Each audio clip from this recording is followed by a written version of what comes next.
Good evening and welcome to our broadcast. In tonight's Cougar News, carpet rolls, Tyler extends, and jets fly. And we'll end our broadcast with teachers read student tweets, but first we begin our broadcast with some sad news. Former Monroe Elementary School Principal Jorie Myers has passed away after a 2-year battle with cancer. Jorie touched many lives during her 20 years in the school district, including the lives of many Craig students.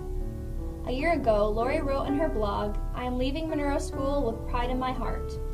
The students, staff, and parents are incredible, and I was so blessed that God placed me there."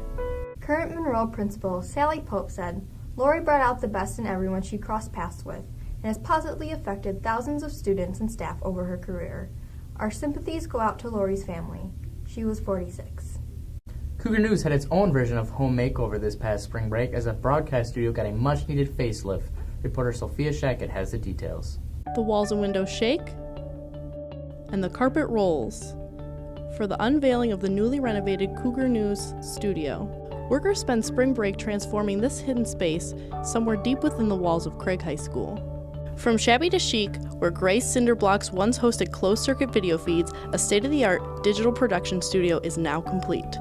This represents a significant investment in the comprehensive publications program here at Craig, including newspaper, yearbook, and multimedia class, which can show the world in a different light from this very studio, using the magic of modern technology. Russia, where a group from Craig spent spring break. Our nation's capital for Washington seminar.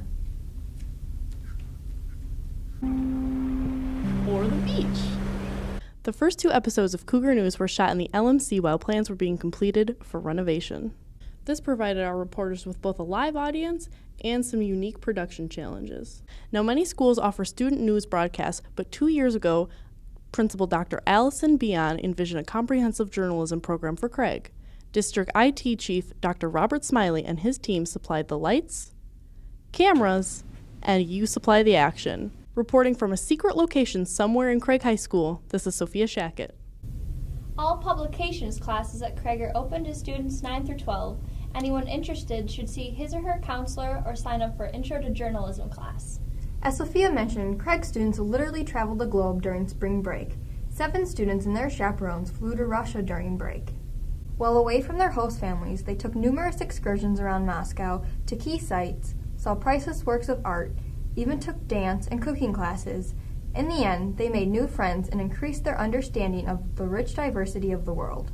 Washington Seminar began in 1973 when a Parker teacher took a handful of students to our nation's capital in a donated station wagon. Since then, the donations have grown, the station wagon has been traded for a plane, and that original handful has become 38 students, half of whom are from Craig. The purpose of the trip is to complete research on topics the students have been researching all year. Highlights of this year's trip include students laying a wreath for Janesville at the Tomb of the Unknown Soldier, eating at a true Maryland crab house, and meeting with Wisconsin's congressional delegation. Spring break wasn't all business. It was also fun, games, and music.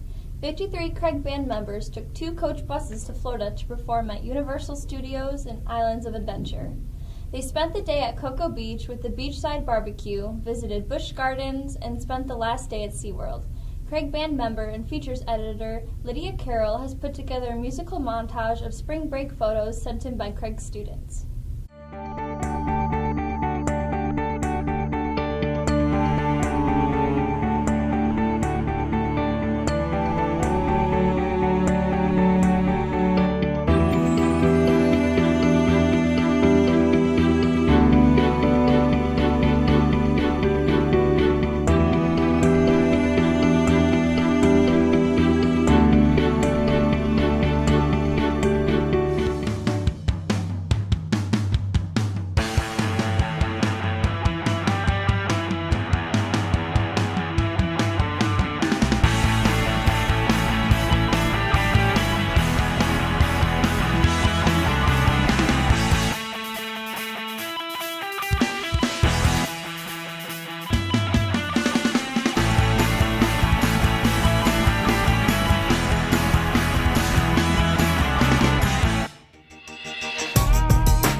ceremony recently took place. Reporter Allie Pearson has the details.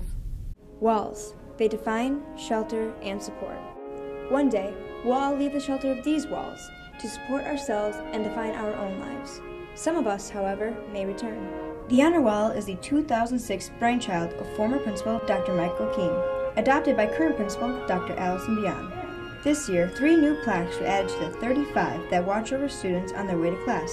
Marine gunner Alex Carroll, who, while serving his country, saved the life of a fellow wounded soldier.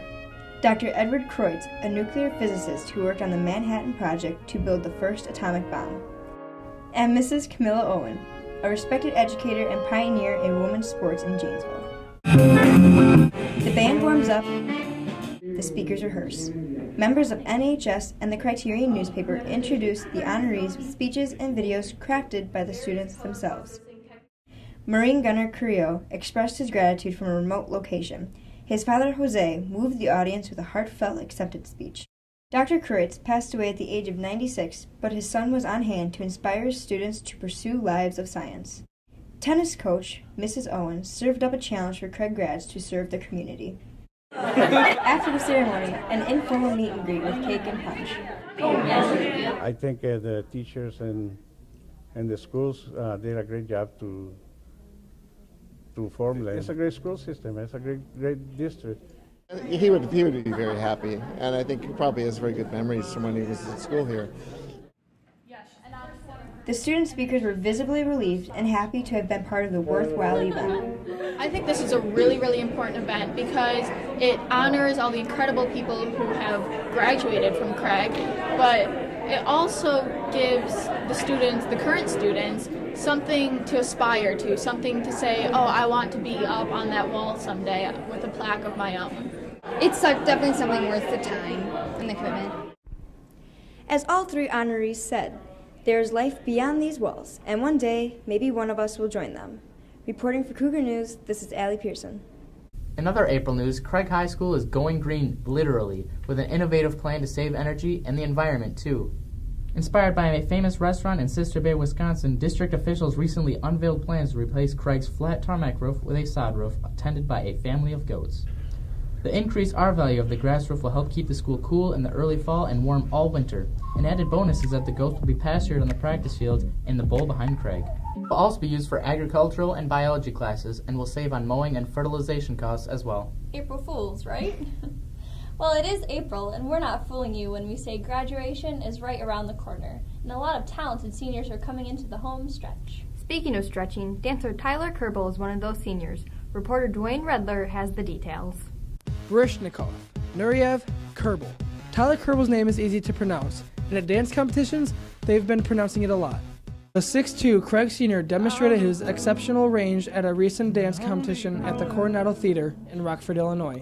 He took first place with a dance set to Sam Smith's song, In the Lonely Hour. The person who inspires me is Travis Wall because I took a class from him one time and I loved his choreography and just the way it felt.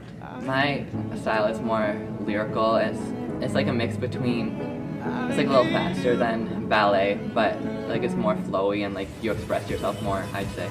Tyler has been dancing for over 8 years. He was inspired to study dance by his cousin, 2014 Craig graduate Kelsey Byer, who is currently majoring in dance at UW-Madison. Well, actually, Tyler started dancing because Kelsey was in dance, and he just always looked up to her, and they wanted to dance together, so that really pushed him. So Tyler just continued to grow physically and with dance, and I think she just helped push him to be a better dancer. Plus, they're like best friends, just cousins. Oh, yeah. So they have the chemistry between them that helps them both grow. So it's just beautiful to watch them dance. Kelsey's family happens to own Tyler's home studio, First Position in Janesville. Their grandmother is their biggest fan, and Tyler's aunt, Sarah, was Tyler's first dance instructor. Fellow Craig student, sophomore Bruno Rubini, is Tyler's dance partner. I feel like Tyler is like one of the only older kids that I see, unless there's like some bigger dance studios that take older guys and stuff like that. So it's like he can just rock anything he does, and it's just awesome out there. I got accepted in the Joffrey Ballet, so this summer I got a 100% scholarship too. so I'll be going to New York for 3 weeks and taking classes there. You heard right. Tyler has been accepted to study this summer at the prestigious Joffrey Ballet in New York. Many organizations have what are called stretch goals for their employees. Looks like Tyler's got that covered. Reporting for Cougar News, this is Dwayne Redler. Thanks, Dwayne. Now let's head over to our sports desk where reporter Kate Badisher calls the shots. 3 Jets hockey players landed at Janesville this year to face off on the ice. You may recognize their faces at Craig, and our own Ellie Pearson has a story. It's been a record-setting year at the Janesville Ice Arena, and the Janesville Jets are flying high. The Jets are Janesville's very own semi-professional hockey team, competing in the North American Hockey League.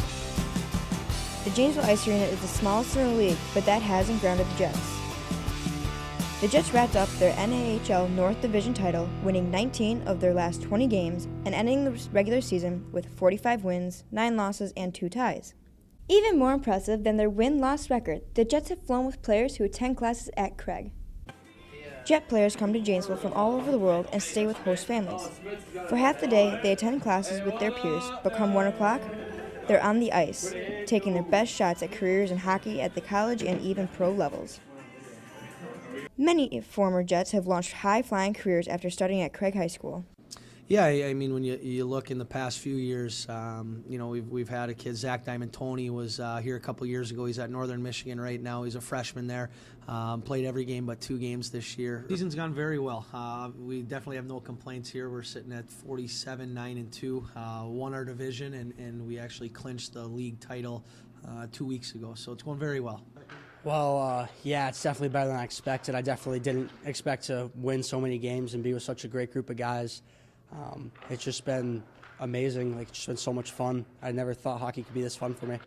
Yeah, it's gone pretty good. We really overshot my expectations. We're really playing really good, and it's a lot of fun.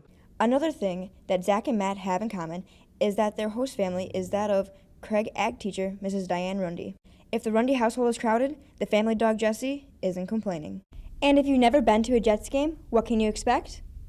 You know what, I would say just the fast pace, the excitement of the game. The game of hockey's, obviously played on a sheet of ice, so there's a lot of big hits, quick movement, things like that. So the pace of the game is extremely fast, and when you throw the physical aspect in it and the goals that are scored, it's a pretty exciting atmosphere. Oh, it's going to be a blast. We'll definitely make it interesting. It's just going to be a great experience. Finally, when asked the age-old question, are great players born or are they made? Matt had this to say. I don't know. I'm still looking for that answer right now, but once I find it, I'll tell you. Reporting for Cougar News, this is Allie Pearson. Former Janesville Bluebird and Jet Ross Marmon has been flying under the radar in his hometown this season, but he recently led his college team, the Providence Flyers, to hockey's version of the Final Four, the Frozen Four.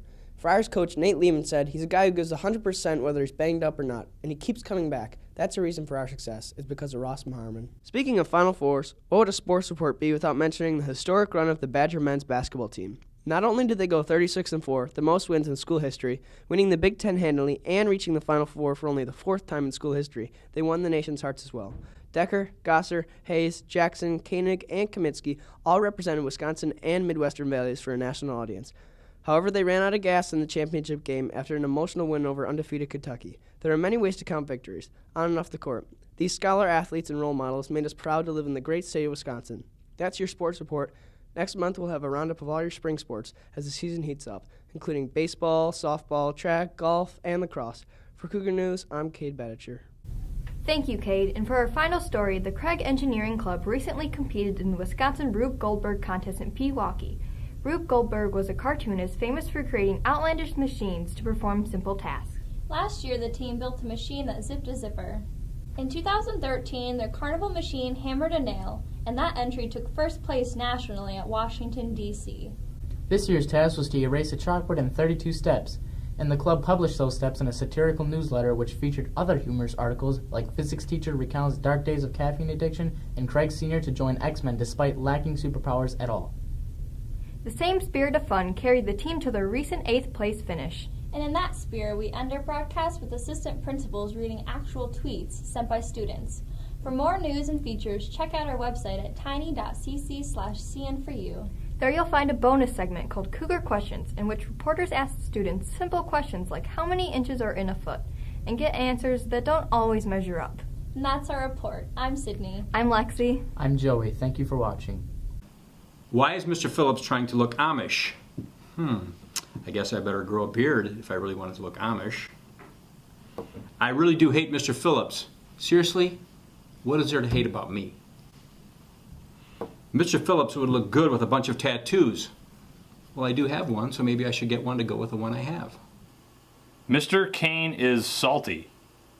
Not as salty as the person who wrote this tweet. Raise your hand if you've ever felt personally victimized by Mr. Kane. If you're having a bad day, just remember, you're not Mr. Kane. I'm more afraid of Mr. Kane than I am of the cops. You should be.